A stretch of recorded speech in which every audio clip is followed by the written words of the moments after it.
In a time of history, we always live in a time of periods. I'm sure many people might think World War One, World War Two, the Civil War, the Cold War, the US elections, the general elections, or Brexit, or even COVID for that matter.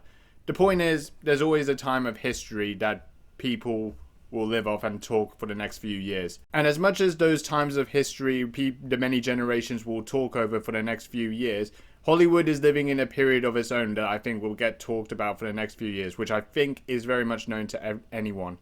And I call this the creative bankruptcy period. And you're probably asking, Nima, what do you call the creative bankruptcy period? Well, there's two things. One, if you're Disney and you make live action remakes of old classic animated movies, just ripping off the original movies into live action, just making it worse, losing the charm of the original, and putting it out for an audience that nobody ever wants, just for the higher ups to get more money out of it. That's number one. Or number two, you release a sequel that is 20 years plus in the making that nobody has ever wanted.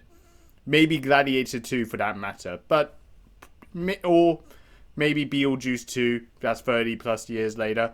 I mean, not bad films, but again, it just shows that nobody really asked for sequels, I guess. And the point I'm trying to make is, it's just a testament of where Hollywood is. It's effectively not really wanting to go pushing the creative boundaries and just essentially just creating new ideas or new films that people want to see. Except other than that, we get sequels or live action remakes or adaptations of original movies or original classics that people liked that nobody really asked for in the first place. And what made me talk about this, because I came back after watching Wicked a few days ago, which I do recommend for you guys to watch. Even though it's a niche film, I do think it was a very good film. I gave my in-depth talk about it on my channel, so do check it out. But before watching the movie, I sit through the trailers and just watch what's going to be coming up next in the cinema. And when this trailer came up, I must have thought this was a joke, but it wasn't. But apparently Universal has now launched their trailer for a How to Train Your Dragon live-action remake. Whoever's in the higher-ups of Universal to come up with this idea needs to be fired. Because, let me say this is going to be a movie that's going to flop hard. It's no surprise that even recent Disney live-action remakes have also flopped. Even The Little Mermaid didn't perform well. And now they're going to be coming out with this. And I know Disney are going to do a Snow White live-action remake, but I highly doubt that movie's ever going to succeed. So it's how on earth is How to Train Your Dragon going to exceed at the box office? It's beyond me. Whoever asked for this, I don't know, because I don't really see who the audience is, and also I don't really see why anyone wants to watch it, because many people are probably going to be stuck with the animated movies anyway, and probably are testament to the original films. Why would a live action remake interest them?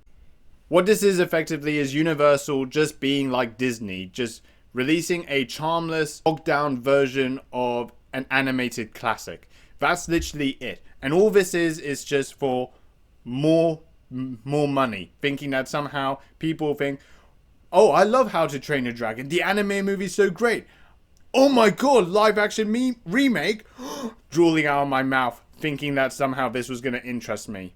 I don't really see that audience existing now, and I don't know who at the higher ups of Universal would think that this was an idea to come out with anyway.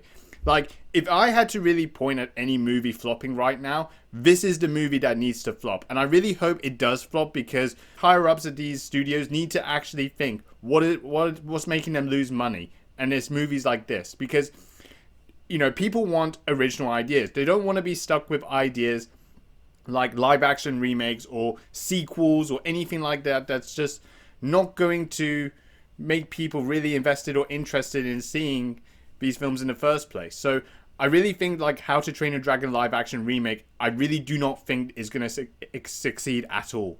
Now, instead of ranting, let me kind of talk about this a little bit.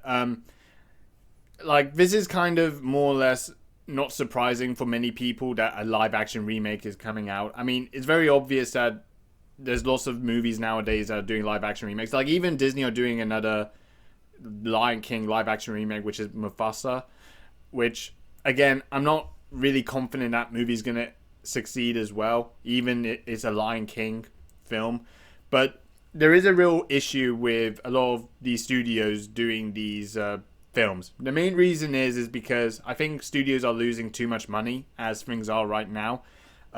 If you really look at how big the budget is for a lot of these movies, like $200 million, $300 million, it's very, very expensive. And the trouble is, for a lot of these studios to make a return from the box office, they have to really exceed well more than half the budget of the film. So, like a $300 million film, they have to at least make probably more than 600, 700, or even $800 million. Like, they probably have to break the $1 billion mark to actually be considered successful in most cases, because the budget doesn't also count to like advertising or marketing costs. So everything is a factor of that. But it's also a case that I think, like How to Train Your Dragon, like being a more unoriginal and a throwaway cash grab as it is also the proof that there is no new ideas that these higher ups want to do for new properties or new movies. Mainly because it's too risky, because they think that somehow there's no audience if there's going to be like a new idea of a movie. I mean, one of them supposedly, like Red One, for example, which I saw, which was meant to be like a action Christmas geriatric movie, which was horrendous. I didn't like it at all. I mean, it's probably like it's again another unoriginal idea that would have come out. But the point is that like when things like that gets tossed as a new idea or a new title of a movie, sometimes interest isn't there as well. So I really think at the moment there's like this stagnation in Hollywood, where you either have a side where you think that, you know, doing a reimagining live action sequel or remake like How to Train Your Dragon or Disney live action remakes, or you have like new ideas mixed with like old classic ideas like Red One, for example, or sequels like Gladiator 2 or Beetlejuice 2, like sequels that were about 20-30 years in the making that nobody really would have wanted or heard of in any way. There's so many issues that you could look at. Also, I do think studios are struggling financially. I mean, although this is not Universal Pictures, but also one good example is Warner Brothers Discovery. They've also had a gross debt of around $41.4 billion, which that is a crazy sum of money to lose. Like, how that's going to get repaid, I don't know. Like, what? All of a sudden, like, any new movie that will come out is going to try and, you know, make that sort of turnover to somehow pay out the debt? I don't really think that will ever happen in any universe. So it just shows that, you know, a lot of these studios are struggling financially, and the only easy way out is just to kind of make a easy cash grab, like either a live action remake, a sequel, or anything. And I think that's the problem that a lot of studios face, is because, well, higher ups don't want to risk, you know, having a new idea or new property that maybe there's no audience or interest for. Or it's just a case that maybe the higher ups don't really understand the audience and pretty much don't get what their needs are. And also, really, to add to this, to Warner Brothers, one of their most recent films that they released in the cinema, Joker Folie à Deux, actually performed really poorly. That it actually cost the studio around $125 to $200 million. But not only to add to that, but Joker Folie à Deux performed so badly and it cost Warner Brothers so much money, but they had no option but to release Joker Folie à Deux on digital release, like less than a month of the film being out in the cinema. What a disaster. That is bad. Like, if your opening release of a film that literally came out in the cinema less than a month is now being released digitally, that is shambolic. But the point I'm trying to make is that when studios release movies or sequels or anything that nobody wants, you get films like that performing really badly. Now, obviously, Joker Folie à Deux itself was not a good film. So, I mean, for some surprise, it was going to perform badly because the reception of the film was not great. Now, I don't know how Gladiator 2 is going to perform as a sequel. I think it was a good film. But again, I don't really see the hype of it for especially fans who watched the first Gladiator movie would crying out for a sequel. But it's just an example that studios are just releasing films that people don't want. And that can also be said for live action remakes like How to Train Your Dragon. So I really have no idea what the fixed period could be for Hollywood to actually come up with new ideas and showing their creativity for films that people want to see.